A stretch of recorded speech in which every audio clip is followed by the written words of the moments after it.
திங்கக்கிழமை காலையில் எழுந்த உடனே இன்ஸ்டாகிராம் எடுத்து சரி கல்யாண ஃபோட்டோஸ் பார்க்கலாமேன்னு எடுத்தா பார்த்தீங்கன்னா நடந்தது வெறும் ப்ரீ வெட்டிங் ஷூட்டுன்னு முடிச்சிட்டாங்க.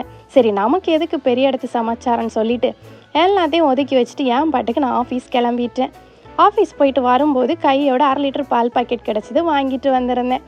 ஸ்ட்ராங்காக 1 கப் டீ போட்டு குடிச்சிட்டு கூடவே டின்னரையும் ஸ்டார்ட் பண்ணிட்டேன். டின்னருக்கான ப்ரிப்பரேஷன் அப்படியே போயிட்டு இருந்துச்சு. சைட் பை சைடு இன்னொரு ஒரு ஹேபிட்டை ஸ்டார்ட் பண்ணலாமேன்னு பார்த்தேன். ஏன்னா வீடு ரொம்ப நாள் பூட்டி இருந்துச்சு, வீடு ரொம்ப ஸ்மெல்லாக இருந்துச்சு. சரி அதுக்கு என்ன பண்ணலான்னு யோசிக்கும் போது தான் எனக்கு வீட்டில் பார் சாம்பிராணி இருந்தது ஞாபகம் வந்துச்சு. சரி உடனே எடுத்து அதை கொளுத்தி வச்சிட்டேன்.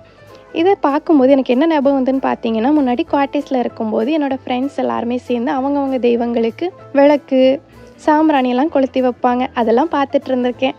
ஓல்டு மெமரிஸ் எல்லாம் அப்படியே ஞாபகத்துக்கு வந்துச்சு. அன்றைக்கி நைட்டுக்கு என்ன சமைச்சிருந்தேன்னு பார்த்தீங்கன்னா, அஸ் யூஷுவல் பொட்டேட்டோ ஃப்ரை, தக்காளி குருமா, ரைஸ். தேங்க்ஸ் ஃபார் வாட்சிங்.